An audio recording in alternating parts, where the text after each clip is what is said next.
Omelady, la hija de América, una historia de origen. El laboratorio olía a desinfectante barato y a café recalentado.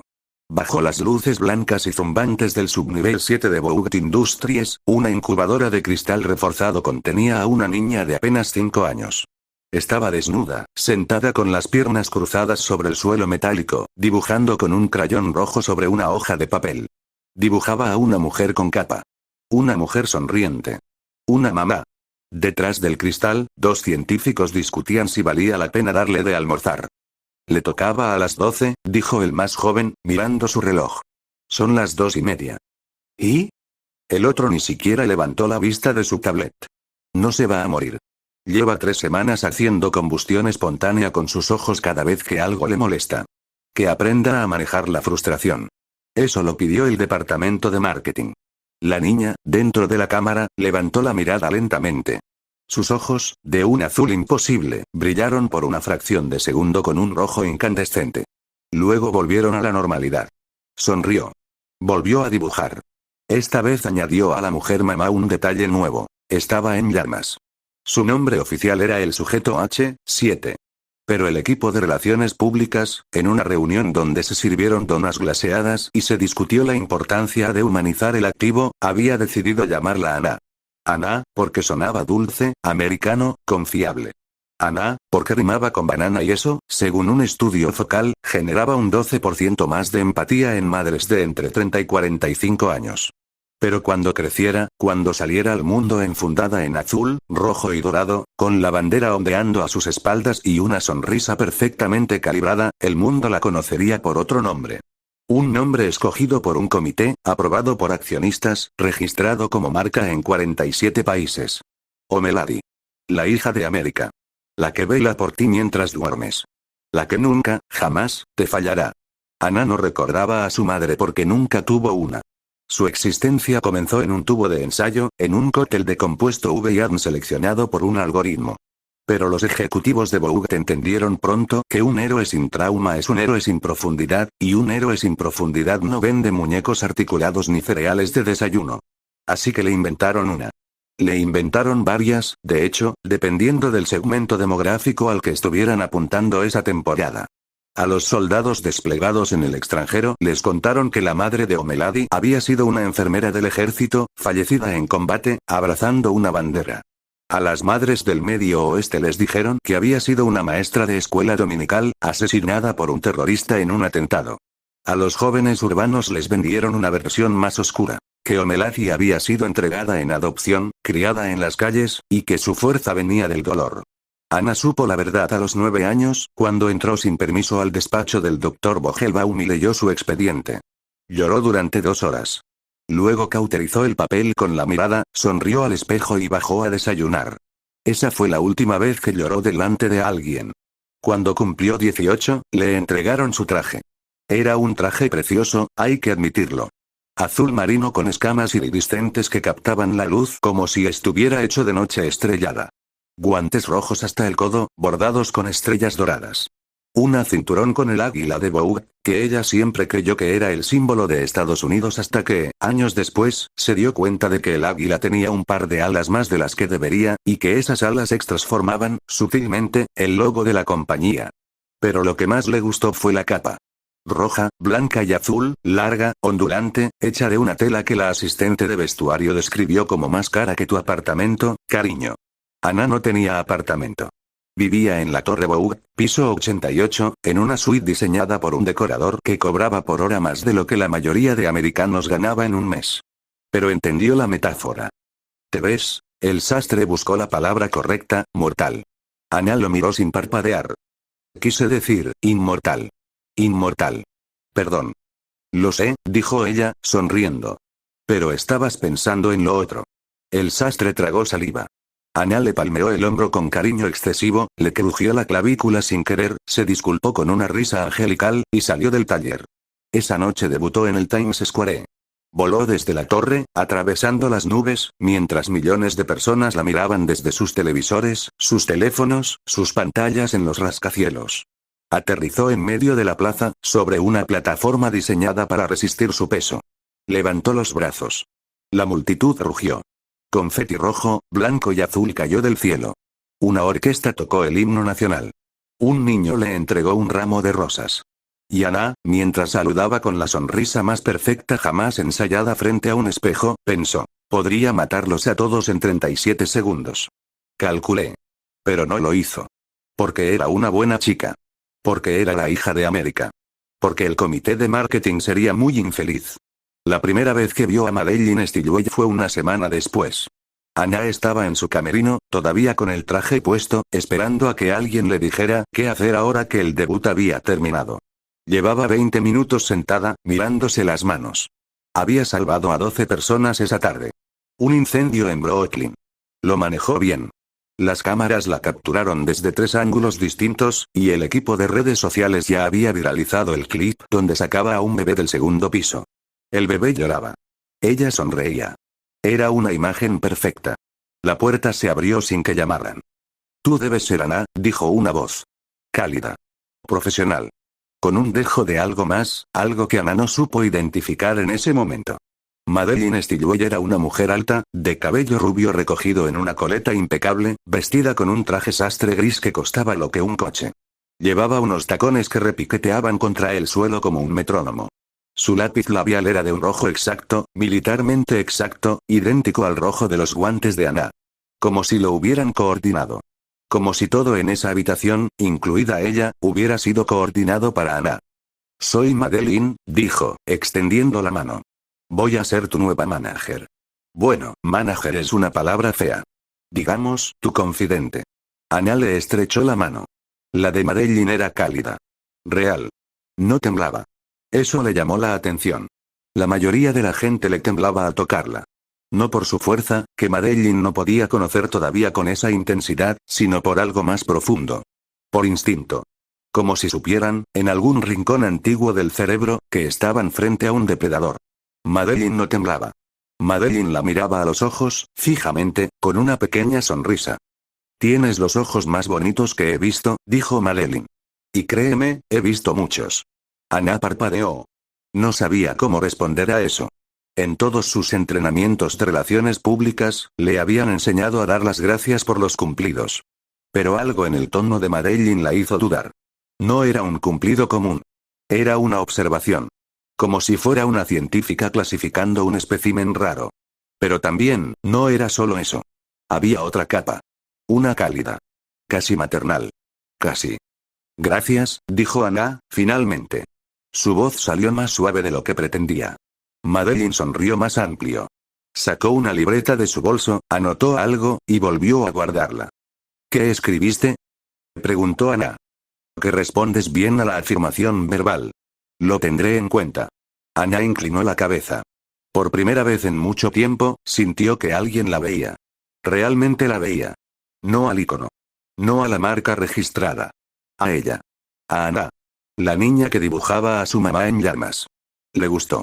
Y eso, descubrió en ese instante, era peligroso para ambas. Madeline Stillwell tenía 34 años y un divorcio reciente. Había escalado dentro de Vogue a base de 3 cosas. Inteligencia, paciencia, y una capacidad inhumana para hacer que ejecutivos hombres se sintieran simultáneamente halagados y aterrorizados. Su oficina estaba en el piso 82, 6 pisos por debajo del de Ana, pero conectada por un ascensor privado que solo ellas dos podían usar. Las primeras semanas fueron de adaptación. Madeline la observaba durante las reuniones, tomaba notas. La acompañaba a los eventos de prensa. Le susurraba al oído qué responder cuando los periodistas hacían preguntas incómodas. Le corregía la postura con un toque suave en la espalda. Le arreglaba el cabello antes de las fotos, pasándole los dedos por los rizos rubios con una delicadeza que Ana no había experimentado nunca. Tienes el cabello como el sol, le dijo una vez, en el ascensor. ¿Lo sabías? Ana no contestó. No tenía respuesta. Pero esa noche, en su suite, se quedó frente al espejo durante una hora, peinándose, intentando entender qué había querido decir Madeline exactamente. Una tarde, en el despacho de Madeline, Ana llegó sin avisar. La encontró comiendo. Era un plato de pasta, sencillo, casero, no comida de oficina. Madeline levantó la vista, sorprendida, y luego sonrió. ¿Quieres? Preguntó, ofreciéndole el tenedor. Ana negó con la cabeza. No comía mucho. No necesitaba hacerlo. Pero se quedó mirando, hipnotizada, mientras Madeline enrollaba los espaguetis. Había algo en la naturalidad del gesto. En la imperfección. Madeline tenía una pequeña mancha de salsa en la comisura del labio, y no se daba cuenta. ¿Tienes? Ana señaló su propio labio. Madeline se rió. Se limpió con una servilleta. Gracias. ¿Sabes? Eres la primera persona que me dice algo así en años. La gente aquí prefiere dejarme con la mancha. Es más entretenido para ellos. ¿Por qué? Porque me odian, cariño. Porque soy una mujer y tengo poder, y a la gente como yo nos odian por defecto. Madeline la miró fijamente. Pero tú vas a aprender eso muy pronto. La gente también te va a odiar, Ana. Aunque te aplaudan. Aunque te adoren. Una parte de ellos siempre va a querer verte caer. Ana sintió un escalofrío. Y lo extraño es que no era de miedo. Era de algo más. Algo nuevo. ¿Tú me odias? Preguntó. Madeline dejó el tenedor sobre la mesa. Se levantó. Caminó hacia ella con esos tacones que repiqueteaban. Se detuvo a un palmo de distancia. Levantó la mano y, con 2 dedos, le acomodó un mechón de cabello detrás de la oreja. No, Ana. Yo soy la única persona en esta torre que no te odia. Y eso lo vas a entender muy pronto. Ana no respiró durante varios segundos. No porque lo necesitara, no respiraba como los demás, sino porque se le olvidó cómo hacerlo. Pero no todo era seducción suave y susurros en ascensores privados. Vogt era una corporación, y las corporaciones existen para extraer valor. Ana era el activo más caro jamás creado. Y los activos caros tienen que producir. A los pocos meses de su debut, ya tenía su propio cereal, Omelady Crunch, con la promesa de darle a tu hijo el poder de los héroes. Advertencia en letra microscópica. No contiene compuesto V, no provee superpoderes, posibles efectos secundarios incluyen diabetes infantil. Tenía una línea de muñecas. Una serie animada para niños. Un perfume llamado Liberty. Un contrato con 3 ramas del ejército estadounidense para aparecer en sus campañas de reclutamiento. Una fundación benéfica que canalizaba el 4% de las donaciones a causas reales y el 96% a gastos operativos que nadie auditaba. Y, sobre todo, tenía rescates programados. Esa fue la lección que más le costó digerir. Sucedió un martes. Estaba en la oficina de Madeline, revisando su agenda semanal, cuando vio una entrada extraña. Miércoles 14 horas rescate Banco Nacional, Cleveland. 3 rehenes. Duración estimada, 11 minutos. Ana frunció el ceño. Madeline, ¿esto es programado? Madeline levantó la vista de sus papeles. Tomó aire, despacio. Como quien se prepara para una conversación que ha tenido muchas veces antes. Ven, siéntate. Ana se sentó frente a ella. Madeline cerró la carpeta. Se quitó las gafas de leer. Cariño, ¿tú crees que pasan suficientes crímenes interesantes en este país como para que estés ocupada todos los días? Crímenes lo bastante telegénicos, lo bastante limpios, lo bastante vendibles. Ana no contestó. No. No pasan. Pasan robos, pasan violaciones, pasan asesinatos domésticos. Pero esas cosas no se ven bien en cámara. Una violación no se puede salvar de manera heroica. Llegas tarde por definición. Un asesinato doméstico es triste, no épico. Lo que la gente quiere ver, lo que las marcas quieren patrocinar, lo que los políticos quieren citar en sus discursos, son rehenes. Bombas. Incendios. Cosas con tiempo, con cuenta regresiva, con un final feliz garantizado. ¿Y los rehenes saben? Madeline la miró durante un largo segundo. Algunos. La mayoría no. ¿Y los criminales? A los criminales les pagamos. Cumplen su papel. Tú llegas, los neutralizas, los entregas a la policía. Reciben un sueldo, una identidad nueva, una casa modesta en Florida. Es un buen trato. ¿Y si me equivoco? ¿Si lastimo a alguien de verdad? Madeline no contestó de inmediato. Se levantó. Caminó hasta la ventana. Miró Nueva York extendida bajo sus pies. Entonces nuestro equipo legal se encarga. Y nuestro equipo de relaciones públicas convierte el accidente en heroísmo. Una vez, hace años, otro de los nuestros mató por error a 3 civiles en un rescate. Para el final de la semana, los civiles eran terroristas encubiertos, y nosotros habíamos vendido 4 millones de camisetas. Ana procesó eso. Sintió algo en el pecho. Algo que no era exactamente repulsión. Era alivio. ¿Entonces nunca tengo que ser perfecta? Preguntó, muy bajito. Madeline se volvió. Caminó de regreso. Se inclinó sobre la mesa, sus ojos al mismo nivel que los de Ana. Cariño, tú eres perfecta. Y aunque dejaras de serlo, yo me encargaría. Yo siempre me voy a encargar. Ana sintió que algo se rompía dentro de ella. No de dolor. De rendición. Por primera vez en su vida, alguien le había dicho que no tenía que ser perfecta. Y esa persona era la única que jamás vería sus imperfecciones y seguiría a su lado. Esa noche, en su suite, Ana pensó en Madeline. Pensó en sus manos, en su perfume, en la manera en que se enrollaba un mechón de cabello cuando estaba concentrada. Pensó en cómo, en algún momento sin darse cuenta, había empezado a buscar su aprobación como una niña busca la de su madre. O algo más. Algo confuso. Algo que no tenía nombre porque a Ana nunca le habían enseñado las palabras para nombrarlo. Y sonrió. El primer escándalo llegó 3 meses después. Una avioneta privada. Un secuestro. Una hija de senador en peligro. El guión era impecable. Ana llegaría, neutralizaría a los secuestradores, salvaría a la chica, regresaría triunfal. 42 minutos. Cobertura en vivo. Patrocinado por Coca-Cola. Pero las cosas no salieron según el plan. Cuando Ana llegó a la avioneta, volando a velocidad supersónica, calculó mal el ángulo de entrada. La puerta cedió antes de tiempo. La presión cabinaria explotó. La hija del senador, una chica de 19 años, recién matriculada en Yale, con sueños de ser arquitecta, fue succionada al vacío. Ana la vio caer. Tenía tiempo. Sabía que tenía tiempo. 10 segundos, calculó. 11, si optimizaba la trayectoria. Pero algo en ella, algo nuevo, algo que llevaba meses fermentando, la hizo dudar. ¿Qué pasaría si no la salvaba? La pregunta le llegó como una corriente eléctrica. No era un pensamiento que hubiera invitado. Pero ahí estaba. ¿Qué pasaría? Una crisis. Una tormenta mediática.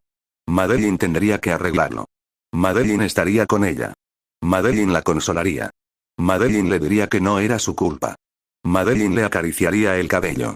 Ana se lanzó al vacío. Atrapó a la chica a 23 metros del suelo. La salvó. Pero por una fracción de segundo, había considerado no hacerlo. Esa fue la primera vez que entendió, con claridad meridiana, que había algo profundamente mal con ella. No con el mundo. No con Vogt. Con ella misma.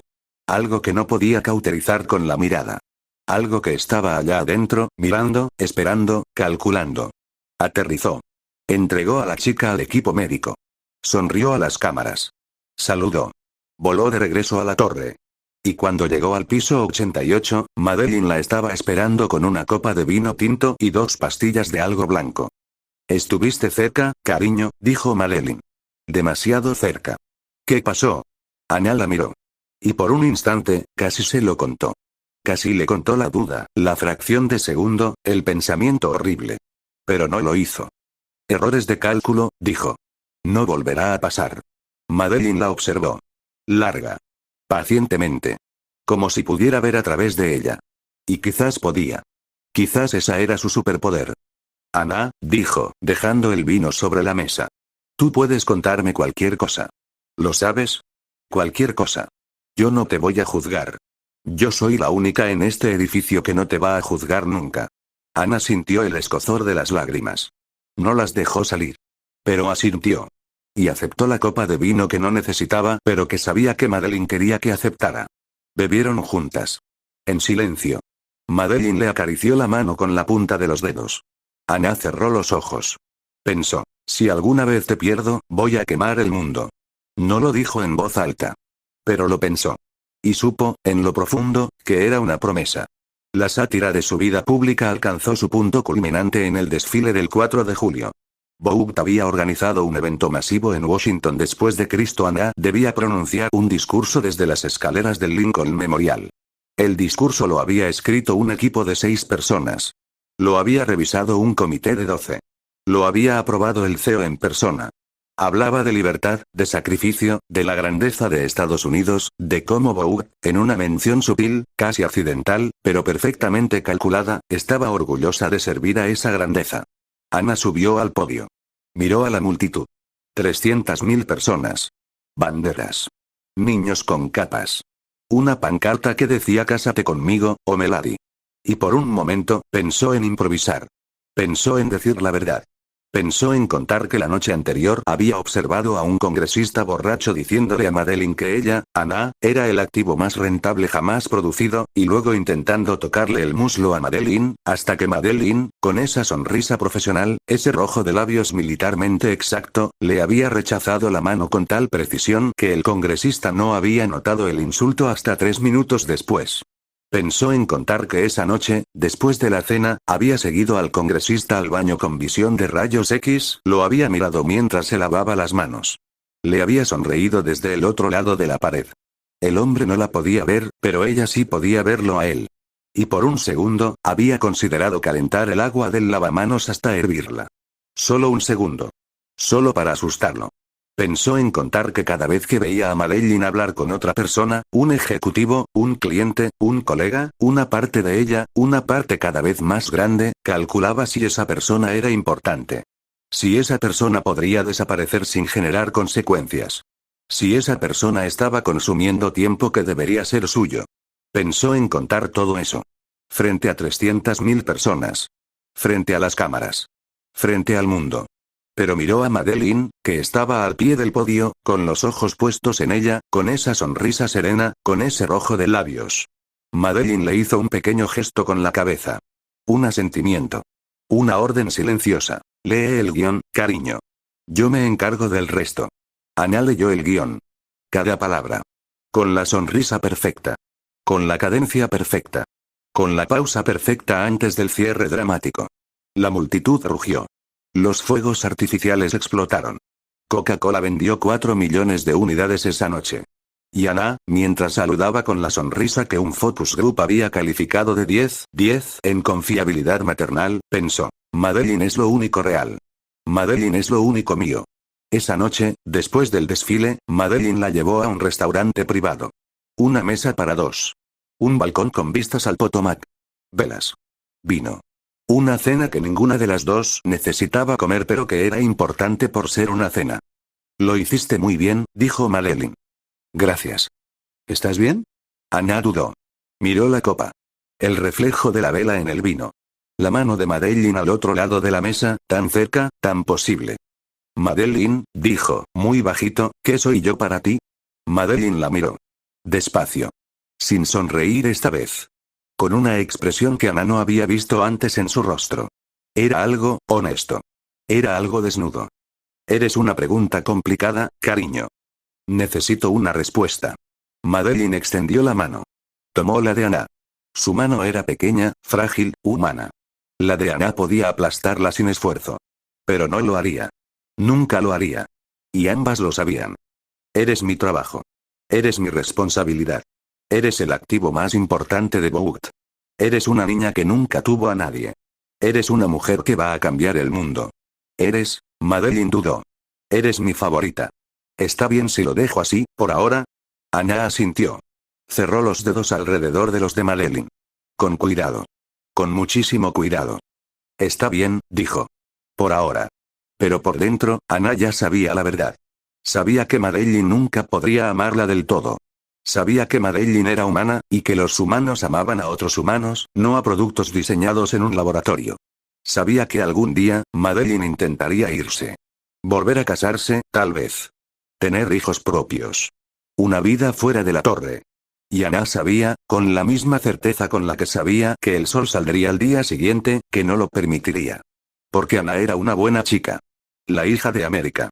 La que vela por ti mientras duermes. La que nunca, jamás, te fallará. Y Madeline era suya. Madeline siempre, siempre, sería suya. En el subnivel 7 de Vogt Industries, en un cajón olvidado del despacho del Dr. Vogelbaum, todavía había un dibujo. Una hoja amarillenta. Un crayón rojo. Una mujer con capa. Una mamá. Sonriente. En llamas. Fin del origen. Continuará en la siguiente entrega,